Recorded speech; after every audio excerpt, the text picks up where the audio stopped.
I decided to return to the United States a few months earlier, but it was time to get gas after my Christmas trip to Wisconsin, Spain. But now that I'm a few months away from my return to the United States, I have to admit that I donated some things, and I'm sorry to have donated, especially the two coats. I had a handmade shiny pink wool coat that I bought in the Canary Islands Mountains and a large vintage Aztec laser coat that I brought from Wisconsin. Exactly 3 weeks and a day to pack everything I wanted to take with me and solve all my problems. I would never have been able to do this without the extensive use of my phone application Notes here.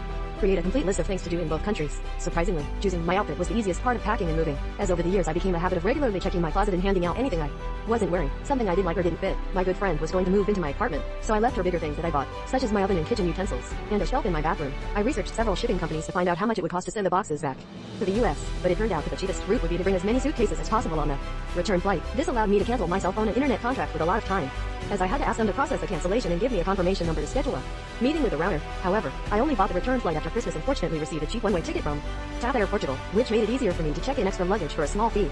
Before that I was disappointed with finding a job, feeling that people would not give me time of day because I still live in Spain. After spending 8 years abroad, I naturally expected to be stabbed in the back by a reverse cultural shock when I returned. Working in the United States was my top priority, which seemed to shock people for some reason, but I could not imagine going back to Wisconsin and taking root on my parents' sofa.